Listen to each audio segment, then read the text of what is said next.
Right then, hello everyone. If you don't know who I am, my name is Sid. I run an exterior cleaning business out of Burton in the UK. Doing this for, in Burton for just over a year, but in general over 6 years.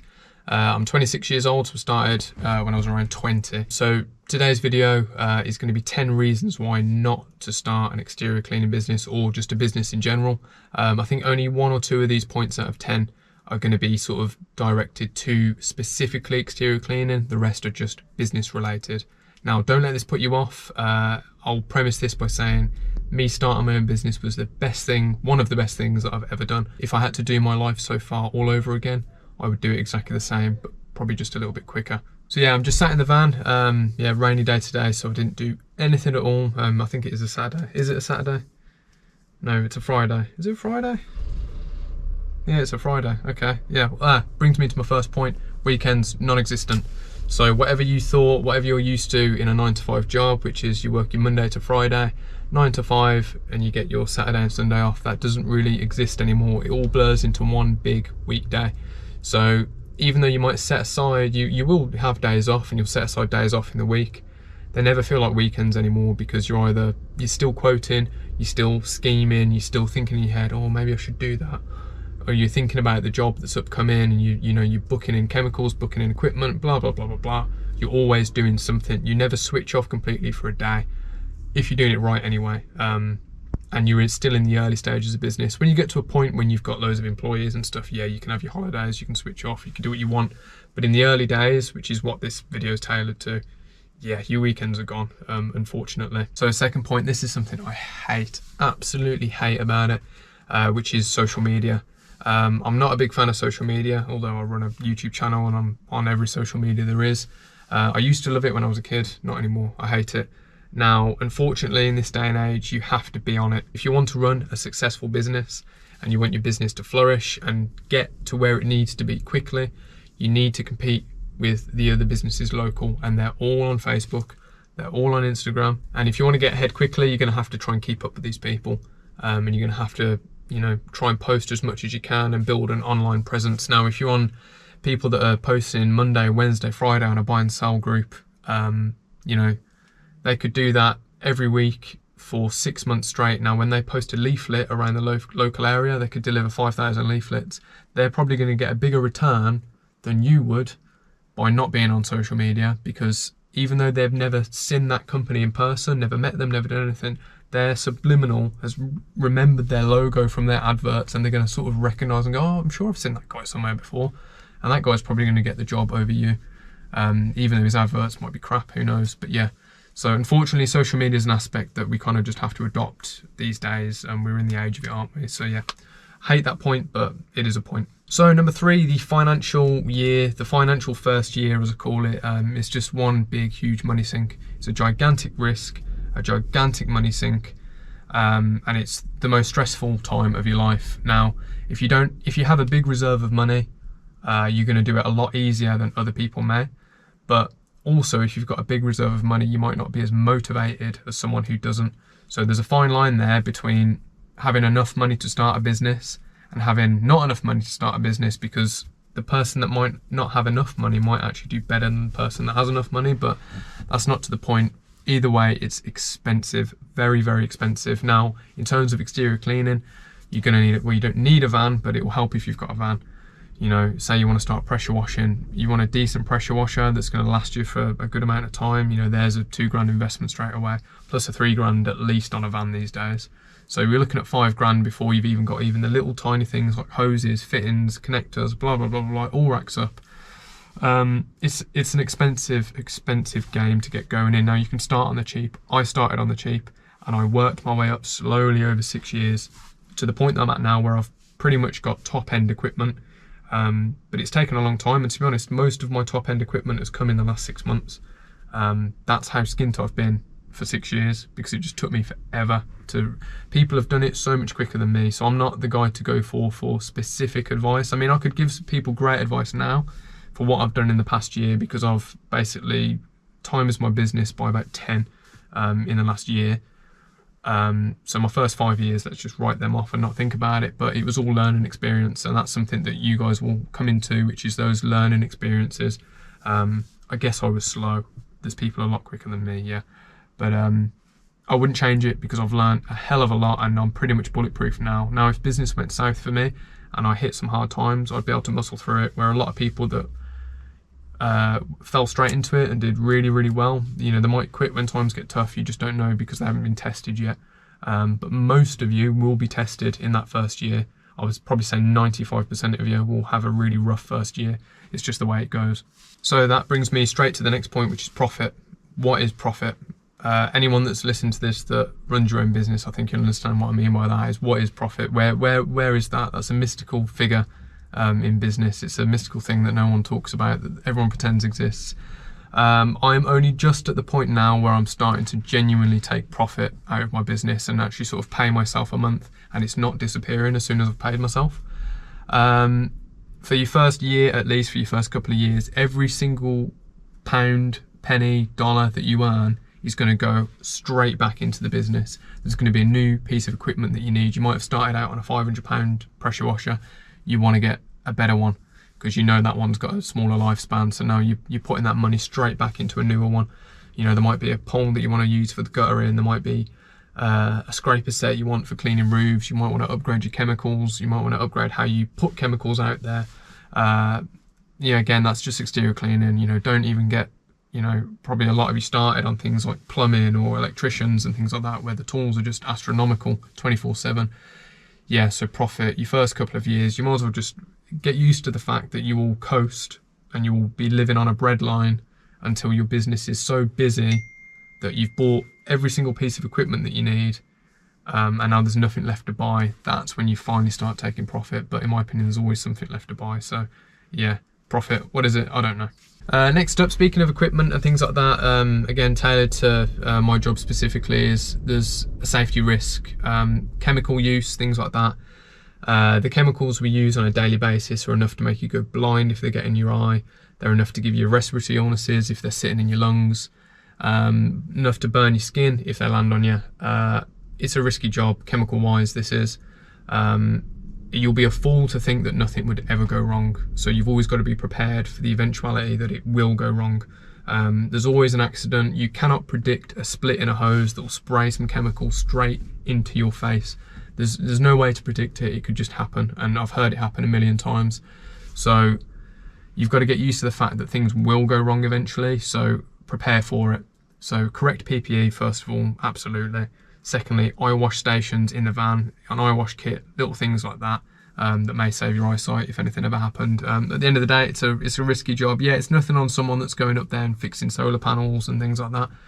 But either way, it's risky. You know, a lot of you will be climbing ladders or up on scaffolding every day, and all it takes is a slip or a fall, and it can happen to anyone, no matter how safe you are. So you'll need money aside for the just in case. You know, you might break a leg. You know, you might have to go to the hospital. You might need 6 weeks out, 6 months out, you know, in that case. And if all your eggs are in one basket and you've not set enough money aside to look after yourself just in case, yeah, you could end up being bankrupt and losing your house, losing everything. So that's a big, scary one. Not a nice one that a lot of people don't talk about, but I feel like it's important. It's a scary one, and things like that can happen. Next up, don't know what number we're on, is it 5? I'm not sure. Image is everything. So you are your business. So your image, the way you look, the way you dress, the way you carry yourself in your community, that is your business. So if you're there driving along in the van, someone cuts you off and you go, you bloody this, you bloody that, beep, beep, beep, beep, beep. And you've got your company name written on the side of your van. Or even someone recognises you. You could even be a customer, you know, hope not. But that could ruin you. Now, that person that has just seen you, even though they were in the wrong and you've beeped up them and done something, they've spotted what's on the side of your van, they go on Facebook and write a big post about you and saying this horrible scumbag, blah, blah, blah, blah, blah, can completely ruin your business image. You could have been doing charitable work for the community for 5 years and something could happen. You might lose your rag, you might lose your temper. You might argue with a customer that is completely in the wrong, you're completely in the right, but you're arguing with them. They put you on blast and no one will believe you because you're a business owner, and people assume that you're making £1 million a year and that you don't care. So you lose at the end of the day. When people say any publicity is good publicity, no, it's not in business, not at all, especially in local residential business. bad publicity is bad publicity, and it's enough to completely destroy you. So you have to be a completely different person. You have to have a bulletproof exterior. If a customer's going off at you, if a customer's going mad, pointing at you, shouting in your face, I mean, it's never happened to me, but again, I know a lot of people this sort of thing has happened to. You have to remain completely calm and ignore it. Completely ignore it, pass it off, and be as professional as possible, because if not, you're going to get dragged under the mud, and that's it. That could spark the end of your reputation in your community. And also, speaking of that, local competition, there's a lot of jealous folk out there. If they think you're doing better than they are, if they've caught wind that you might have won a quote that they missed out on, or you know, you might have stolen one of their customers indirectly. People are not nice out there, and it's delusional to think that everyone is like you, which could be a sound and decent human being. There's going to be people out there that just want to completely ruin your business because they're jealous. So be wary of other people. You could get a couple of bad reviews, a rumour could spread about you in the community, and that could be that. So you've got to be bulletproof, and you've got to try and overcome and rise above things like that, because there's no other choice. And again, that's little things like that. I've seen posts a million times where that sort of thing has ruined people, absolutely ruined people. Just false rumours and bad press, and it's ruined a business. So yeah, something to watch out for. Now, next up, something I've spoken about a lot, which is anxiety. I did a whole video based on this. Now, in this segment here, for this minute, I'm not talking about like a clinical anxiety. I'm talking about a regular, normal level of anxiety. It's something that you're going to have to get used to, a feeling, I think it's called imposter syndrome, where it's that feeling of not being good enough, almost like you faked it, kind of thing. So an idea that your success is based around luck, like you've kind of lucked your way into it. So you might have been going for 6 months, and then all of a sudden you get loads of bookings, and say you've had a £5,000 month, record breaker. You've absolutely killed it. You've earned 5 grand and it's looking good. You're thinking, wow, this is amazing. This is the start of my business. But all the while in your head, there's a little thing that's saying, what if it stops? What if next month isn't the same? You know, what if the phone stops ringing? I did a video about that as well, which I'll put up somewhere. It's a very real thing. Now, I've had a span of, I don't know, probably 8 months now of just having good month after good month after good month. But I'm still thinking, at some point it's going to end. What goes up must come down and all that. And I don't think that will ever go. And the people that I've spoken to that have been going a lot longer than me, that have been successful way longer than I've even nearly got to, they say, yeah, I'm exactly the same. And these people have got employees. Gosh, imagine what it's like when you've got employees. It's not only me that I have to think about it, because if I hit hard times, I could survive on a loaf of bread and some noodles, but I can't ask the guys that are working for me to survive on that. So that's a very real anxiety and a very real problem, which is actually the reason I haven't hired anyone yet, because I'm so terrified of running out of work and not having enough, because I'd end up paying a guy out of my own money, and I'd end up going broke paying the guy that's working for me, because as soon as you get to that point when someone's working for you, for me that's more important than like me, because then I've got to look after someone else and their family. You know, like me, I'll be okay.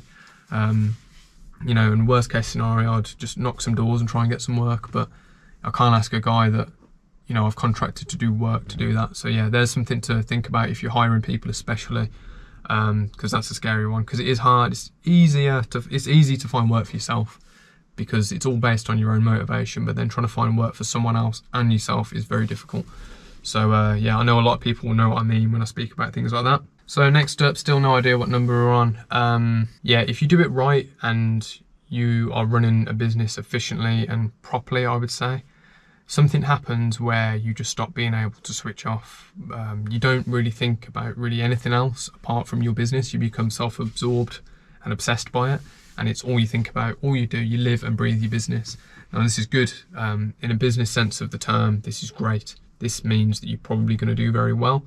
It means that you're motivated, which is the single most biggest factor of someone doing well or not, is being motivated.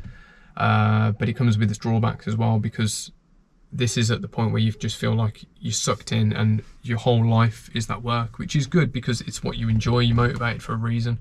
But then, like I was on about with sacrificing things, everything around you can start to take a bit of a downturn.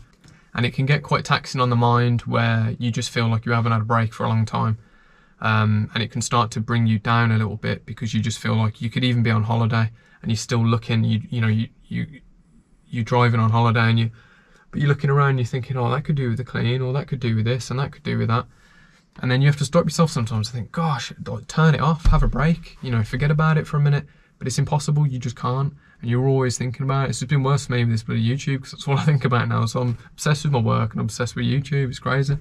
But yeah, it's nuts. So it's something it never used to bother me, but it's at the point now where I'm starting to think like that could be quite detrimental when you become too obsessed with something.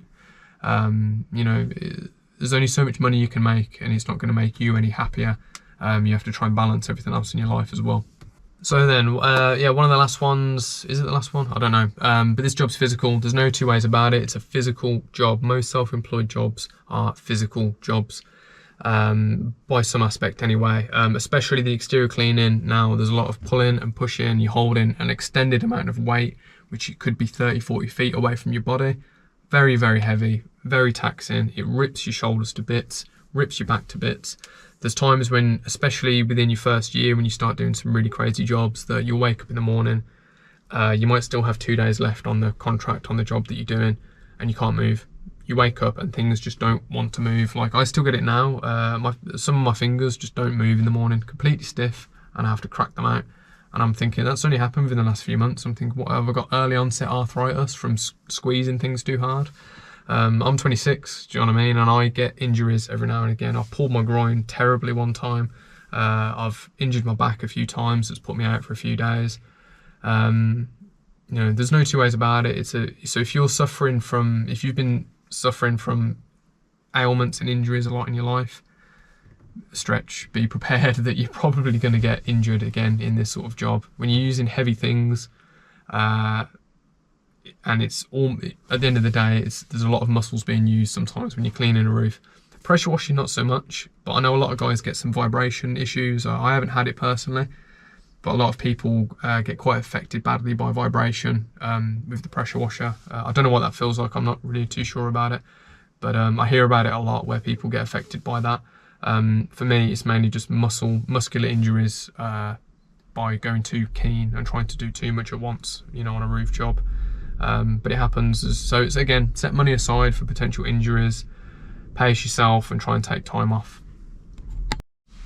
Right then, folks, number 10, almost forgot. I actually turned the camera off and I was all right, that's it. And I realised, no, I've only done 9. So this is number 10. It's probably the most important one, to be honest, which is sacrifice. A lot of people think when you go self-employed, you start your own business and you start doing your own thing, that means, one of the main benefits of that is going to be, wow, I can take any day off I want, I can spend more time with the family, you pretty much do anything you want. You're your own boss. That's the draw to it. It's like, yes, let's go. I can do whatever I want. There's no one breathing down my neck, blah, blah, blah. But you end up turning into the worst boss ever. And it's yourself, and you're fighting with yourself all the time. And everything that you think is good about being self-employed actually becomes the opposite. Because in order to keep the business running, you can't be the guy that just takes a day off every time you want to take a day off. Like, every time you get up in the morning and you're going to go to your 9 to 5 and you think, man, if I was self-employed, I wouldn't go today. If you did that every time you thought that when you were self-employed, you'd work 1 or 2 days a week. Do you know what I mean? I love my job. I absolutely love my job.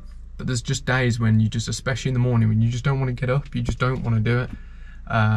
But you have to, and then you have to train your mind in a different way, where you end up working more being self-employed than you ever would working for someone else. Now, it's not only the fact now that what you might be used to, which is you get up in the morning, you brush your teeth, you have a wash, you get your clothes on, your uniform on, and you get to work. You do your 8 hours, and then you go straight home and you forget all about it. That's not what happens anymore. Now, not only do you have to do all of that, but you also have to find the work, because the work just isn't given to you by your boss. So you have to go out, you have to find the work, you have to market yourself to continue to get the work, you have to manage your customer relations, you have to spend time with the customer, make sure that you educate them properly on the job that you're doing, so that they trust you and they're comfortable. Then you have to do the job, then you have to pack up all of your own equipment, maybe come home, maybe clean all of your equipment out to make sure that it doesn't break after a week.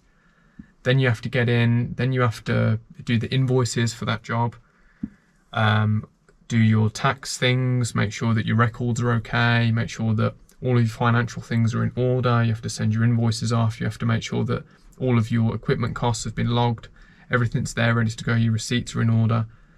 Then you have to then keep up to date with your social media like I was on about earlier, so post the fact that you've done this job, and not only to Facebook, you've got to do it to Instagram, you might have to do it to your website, you've got to do it on your Google Ads.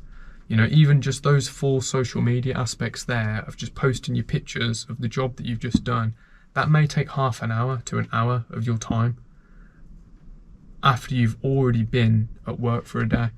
And this is what I mean by you just don't have any time anymore. The time just disappears. From what you used to do, you'd clock off at 5 o'clock, you'd be home by 6, and that's it. There's nothing left to worry about, unless you're like a teacher and things like that. And I know teachers and things, when they're working 9 to 5, but it's not that, because they have to do the little rotas for the kids and plan the next work day. It's very similar to probably being self-employed, where it doesn't stop when you get home, it just carries on. And a lot of me, genuinely, I could get home at 5, but I'll finish everything by 7.